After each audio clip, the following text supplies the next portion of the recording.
Picture this for a second. The most decorated coach in modern NBA history. The guy who practically had a Midas touch, handing Michael Jordan and Kobe Bryant a combined 11 rings, casually drops one word, posse, while talking about LeBron James' inner circle, his business team. Within hours, Twitter is absolutely on fire. LeBron himself says he's lost all respect for Phil, and every single outlet from the highbrow ESPN to the often sensational TMZ is screaming about racism. But what if the headlines, the trending hashtags, and maybe even LeBron himself missed the real target here? Stick around because the story you think you know, it's probably only half the story. Phil's definitely not racist. Now let's rewind the clock a bit, back to November 2016. LeBron has just pulled off arguably the greatest finals comeback ever, cementing his legend.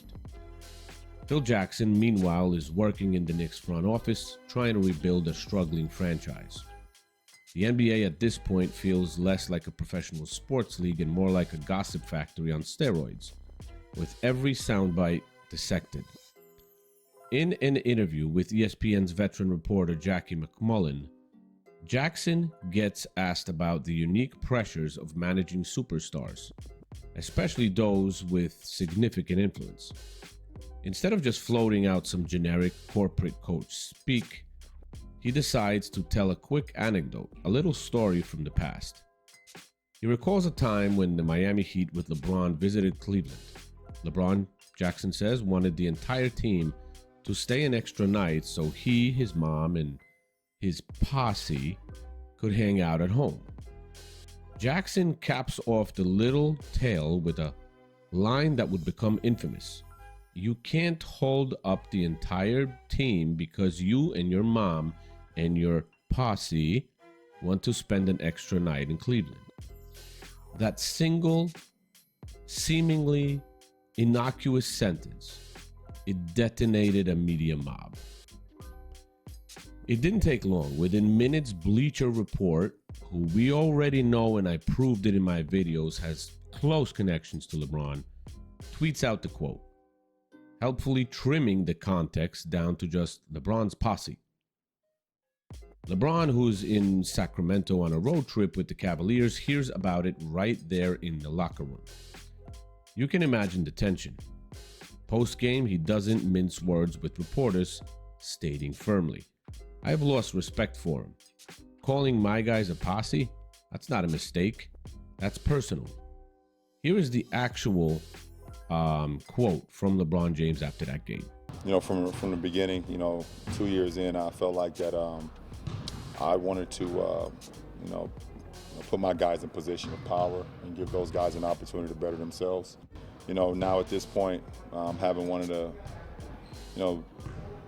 biggest businesses that you can have both on and off the floor, having a certified agent in Rich Paul, having a certified business partner in Maverick Carter, that's done so many great business, that the title for young African Americans is the word posse. I had nothing but respect for him as a coach, for what he was able to do. Obviously, at the helm of one of my favorite player of all time, MJ, and also been there growing up and watching with the Lakers. But I got nothing for him.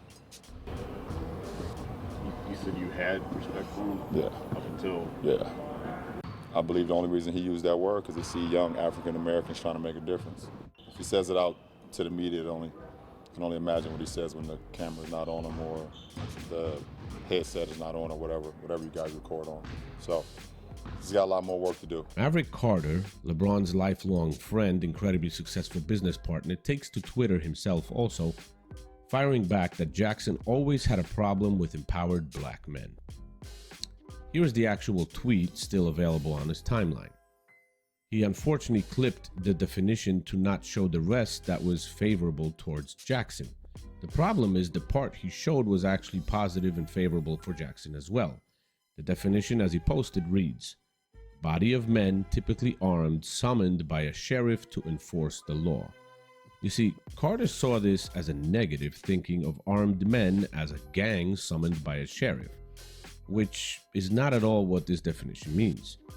If you do a deeper research, it literally says that those armed men are sheriff's helpers, who he deputizes to help him enforce the law. So the sheriff's deputies. But of course, headlines balloon out of control. They say, Phil Jackson slams LeBron with racial slur, Zen master or racist master. The internet jury, as it often does, returns a unanimous verdict and it's guilty. The narrative was set and it spread like wildfire. Now, let's just pump the brakes for a second, shall we? We need to slow things down and really look at this word. Posse itself actually dates way back to Old West jargon, originally referring to a group of men deputized by the sheriff to chase outlaws. By the 90s, it had morphed into common hip-hop slang. It is, in its most basic sense, it's plural for crew, group, entourage, and it's not inherently racial. It's a pretty neutral term at itself.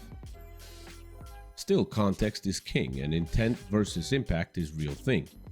If an elderly white executive uses posse while describing four highly successful black businessmen who just negotiated a $100 million deal with Nike, the subtext, whether intended or not, just feels icky to some people. It feels dismissive. Jackson later admitted, "I used a poor choice of words.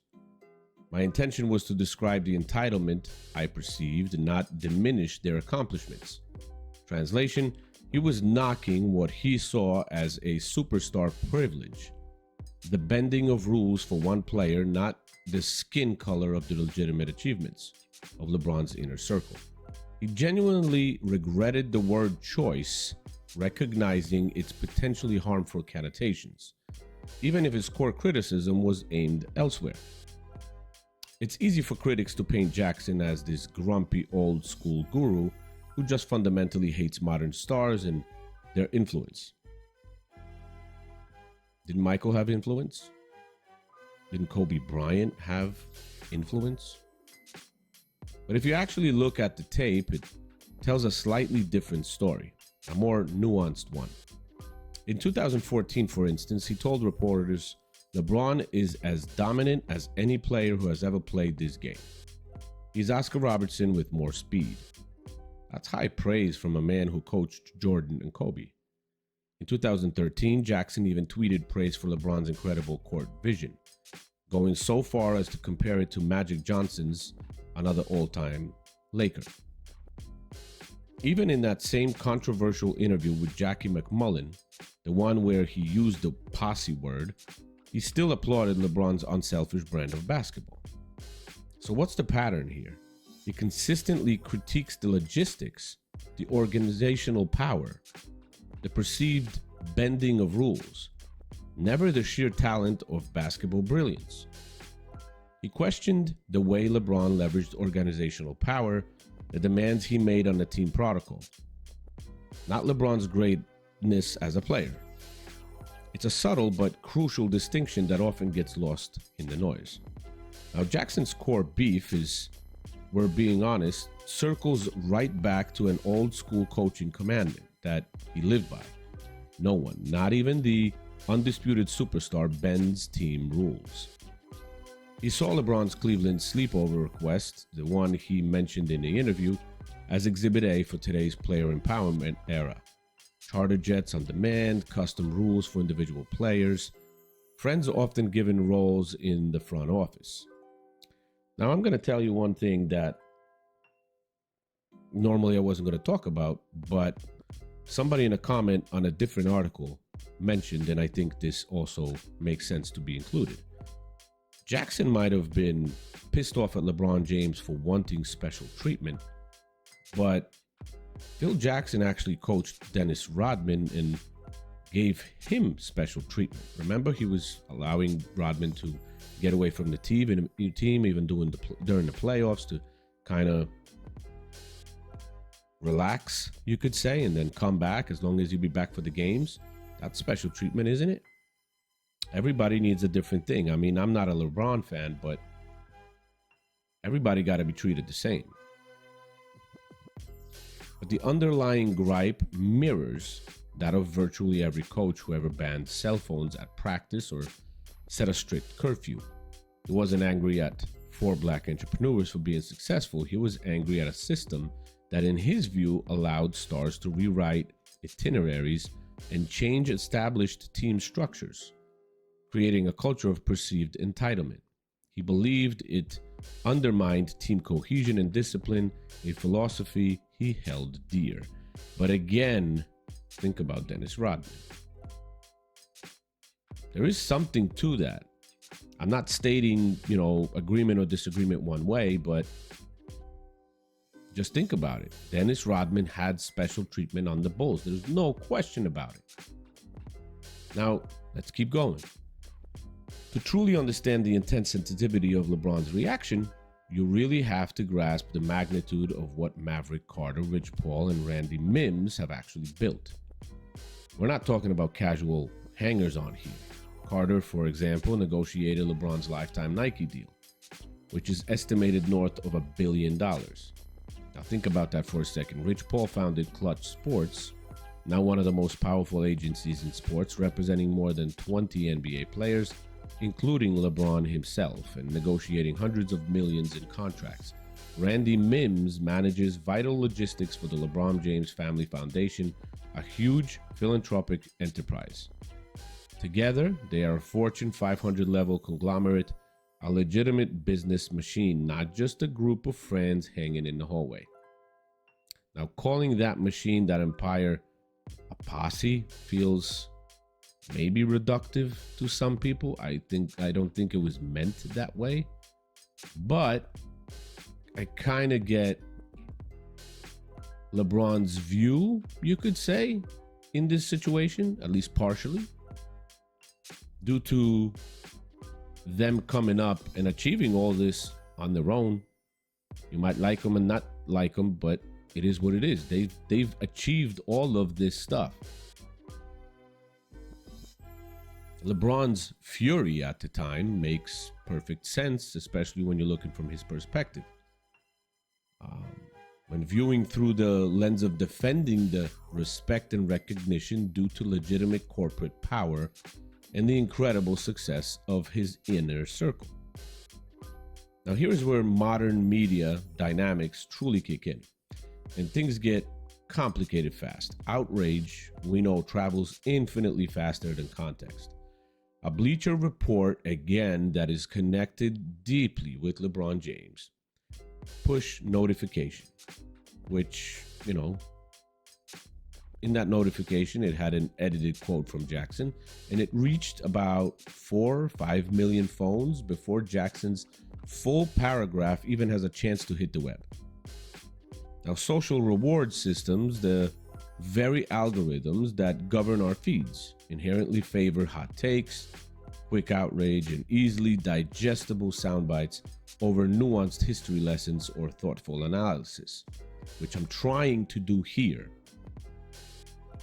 Now, once race even enters the headline, even as a question, nuance pretty much dies on arrival. The algorithm boosts clicks, personalities immediately choose sides, and what might have started as a semantic eye roll quickly escalates into a full-blown cultural war. And we've had this happen over and over for multiple years now on a lot of things. The opportunity for a measured discussion evaporates, replaced by a feeding frenzy of condemnation and defense. Now, if you're finding this breakdown useful, if you're enjoying peeling back these layers, then please do yourself a favor and tap that subscription button. I drop weekly videos, daily videos, decoding NBA controversies and news, giving you the real story, and YouTube's algorithm absolutely loves it when you tell it that you're staying and you're watching. Now, also, don't hesitate to comment below. Do you think Phil was completely out of line, or did LeBron maybe overreact a little bit? Let's get a discussion going. Comment section's open. Now, 2 weeks after the initial firestorm at a Knicks charity function, Jackson actually approached ESPN's Ian Bigley. He didn't offer excuses. He didn't play the victim. He didn't really apologize, but he simply stated, "I offered no excuse. This is a quote from Phil Jackson. I offered no excuse. I told LeBron through intermediaries the word was poorly chosen. My point was about team protocol. Notice something key here. He never claims victimhood or blames anyone. He never even admits he did wrong. He just said, I chose the wrong word, meant it one way, but that word was understood by LeBron James a different way. He owns the clumsy phrasing, that's what he admitted, the poor word choice, as he stated, while still maintaining his underlying stance on superstar leverage and team rules. That, my friends, is a truly nuanced mea culpa. An apology, kind of? A rare thing to find in today's blame everyone else climate. Damn, even LeBron James blames everyone for everything these days. He even blames people for caring about championships when he literally started the ring chasing thing. Talk about playing the victim. Jackson's handling of the situation showed a willingness to acknowledge his mistake in communication without abandoning his core philosophy. I don't even think he should have admitted a mistake of any kind, as he had done nothing wrong and meant no wrong. Assuming he meant something wrong does not make him wrong, because it's another person's assumption.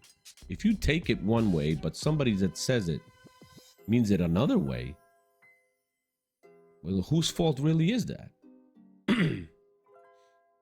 LeBron, however, never publicly accepted Jackson reaching out. Not once.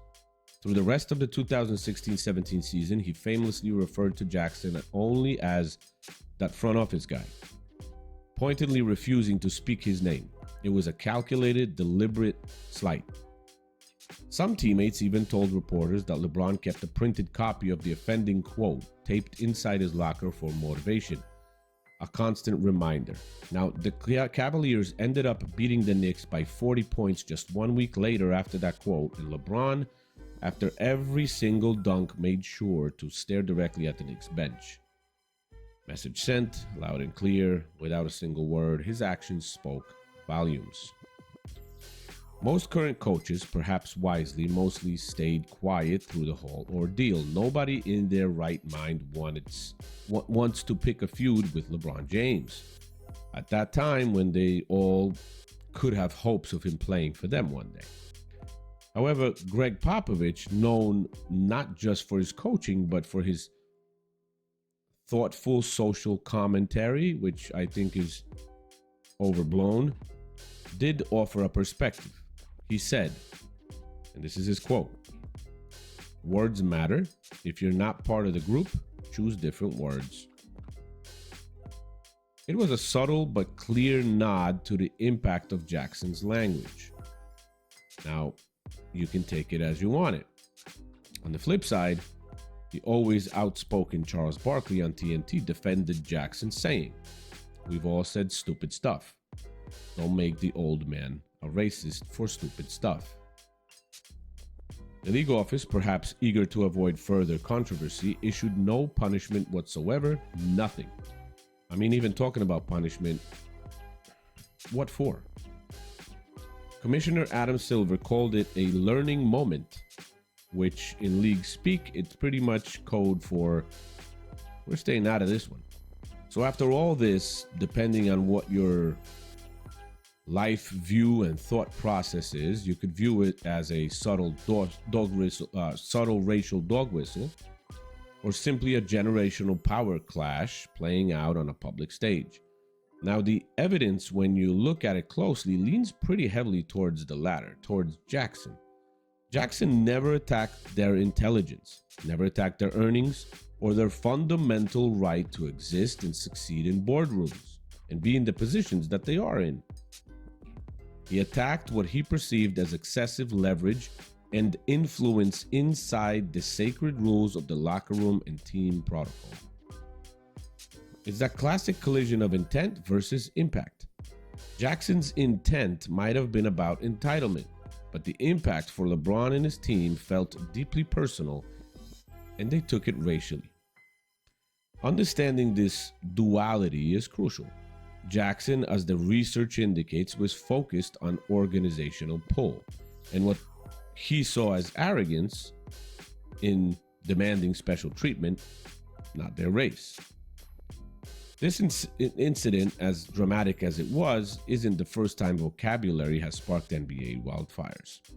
It's a recurring theme. Back in 2004, then Knicks coach Lenny Wilkins referred to Latrell Sprewell's entourage as his people. And Spree, feeling disrespected and stereotyped, immediately demanded a trade from the Knicks. Then in 2011, when then Commissioner David Stern controversially vetoed a trade that would have sent Chris Paul to the Lakers, players across the league accused him of wielding an owner mentality, using his power to manipulate player movement. Many don't know that the NBA actually owned the Hornets at the time. So he was the actual owner. So they blamed him for an owner mentality when he actually owned the team as the commissioner of the NBA and the NBA owning the team. Now, even that the Hornets GM agreed to the trade, Stern acted as the team's owner due to the NBA owning the team again, and it wasn't privately owned at the time as the NBA bought it. The NBA had to sell the team, and Stern saw it as the team would be valued less if Chris Paul wasn't on it, because the Lakers were just giving them old veterans. Now, the thing that didn't make any sense is that Stern vetoed the trade on supposedly December 8th, making that excuse, but approved the trade to the Clippers on December 12th, just 4 days later. Of course, the Clippers gave him better assets, younger players. Now, this was more not to help the Lakers, in my view, than anything else. Now, language, especially when it's tethered to control, power dynamics, or perceived disrespect, always ignites emotions because it hits right at the heart of who really runs the league, or any business for that matter. Who has the power and who gets to define the terms. It's about more than just words. It's about respect and autonomy. So what can we actually take away from this whole messy saga? Context truly matters. History matters. And sometimes a sloppy anecdote or a poorly chosen word is just that. Sloppy, not sinister. It's worth taking an extra moment to consider all angles, or simply just not trying to make a victim of yourself every possible chance you get. I'm going to mention two things. You saw a video in the beginning of this video of Shaquille O'Neal straight out defending Phil Jackson, saying he's not a racist. Phil's definitely not a racist. So I think LeBron and all this stuff, they just overblew it. And some people will just keep hanging on with it because that's strictly what they keep looking for every single day. Then you have a story with Scottie Pippen, I think in 2021, if I'm not mistaken, calling Phil Jackson racist as well. And the reason he called him racist is because he did not call the play out at the end of that game against the Knicks years back for him, but Tony Kukoc. And he got upset for that. And he didn't want to come back into the game and all that. So how does that prove he's racist? Because he called a freaking play for a white guy? Like, come on. At the end of the day, Phil Jackson chose a loaded word, you could say. Jackson meant it one way. LeBron understood it a different way. He heard a deeply personal insult to his life work and his legitimate business partners. And the internet, as always, chose sides before sundown. Now, was it racist? A valid pushback against entitlement? Or maybe a complex mix of both? That's for you guys to decide, because I'm definitely curious on reading these comments. I'm not strictly leaning one way or the other, but I'll say this. I don't agree with Phil Jackson. I don't agree with LeBron James, but I do agree with Shaq. Drop your take in the comments. Now, do you think LeBron overreacted, or was Phil Jackson hiding behind some old school code? And hey, if you want more layers peeled off NBA drama, giving you the full picture every time, then make sure to subscribe, and I'll keep the receipts coming as always, unfiltered, unapologetic, logical, unpaid for, honest NBA opinions. Simple as that. I don't BS. I'll see you in the next one, guys. Peace.